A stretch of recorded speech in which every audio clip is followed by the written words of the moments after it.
Now, students, let me present the next attribute of the software requirements, that is the feasible.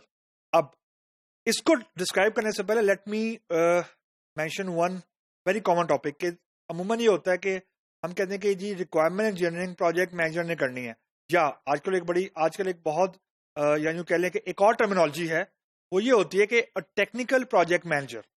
अब technical project manager and being a project manager एक बड़ा minor सा फर्क है.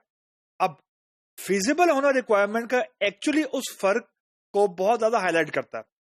Feasible requirement by definition ये कहती है कि जब भी आपने किसी सॉफ्टवेयर को इंप्लीमेंट करना है या किसी डेवलपमेंट एनवायरनमेंट में इंप्लीमेंट करना है सॉफ्टवेयर की एक पर्टिकुलर रिक्वायरमेंट को, तो डेवलपमेंट एनवायरनमेंट की भी एक लिमिटेशन है, यानी उसकी भी कुछ कैपेबिलिटी है. कुछ चीजें हैं जो सॉफ्टवेयर कर सकता है और कुछ चीजें हैं जो सॉफ्टवेयर के अंदर एक्चुअली पॉसिबल नहीं है.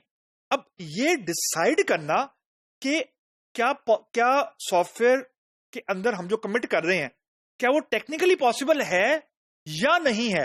अब फिजिबल जो है रिक्वायरमेंट का फिजिबल होना एक्चुअली उस एस्पेक्ट को हिट करता है, उस एस्पेक्ट को हाईलाइट करता है कि ऑब्वियसली ये चीज आपको क्लाइंट ने नहीं बतानी कि जी जो वो आपसे बनवाना चाह रहा है क्या वो डुएबल भी है कि नहीं, या क्या वो ये पॉसिबल भी है बनाना या नहीं, क्या वो ऐसी तो कोई रिक्वायरमेंट नहीं है जो कि इम्पॉसिबल है बनाना. तो अब ये डिसीजन क्लाइंट नहीं कर सकता.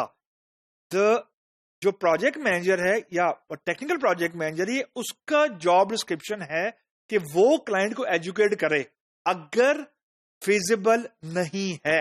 Now this is where actually a confusion comes इन.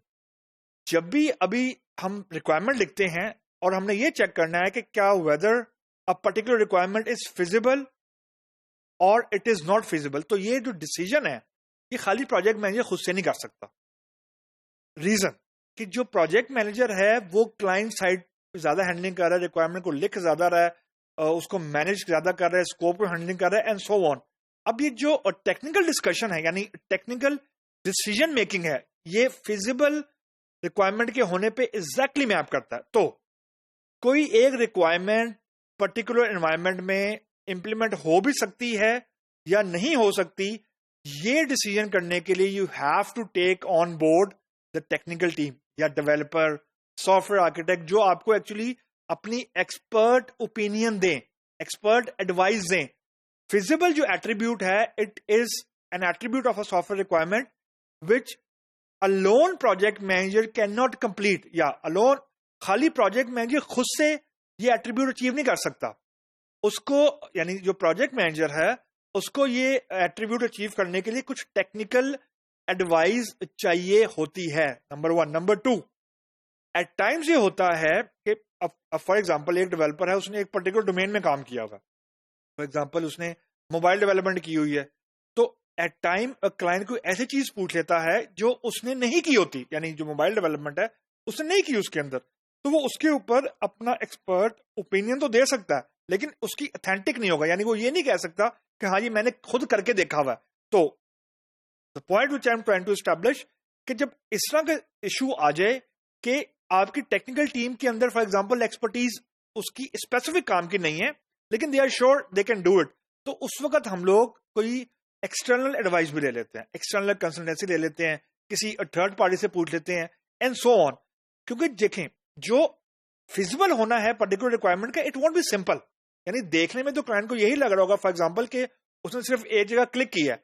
अब हो सकता है उस जगह क्लिक करने के बिहाइंड द सीन्स 4-5 सिस्टम आपस में इंटरेक्ट कर रहे हो या 4-5 सिस्टम को इंटरेक्ट करना चाहिए जो कि एक्चुअली पॉसिबल नहीं है. तो फिजिबल को इंश्योर करने के लिए कि रिक्वायरमेंट फिजिबल है कि नहीं है, technical expertise with in the company, I mean in house और टेक्निकल एक्सपर्टीज या out of the house expert consultancy, ये लेना बहुत जरूरी होती है एट टाइम टू इंश्योर कि जो क्लाइंट कह रहा है वो एक्चुअली पॉसिबल भी है कि नहीं है.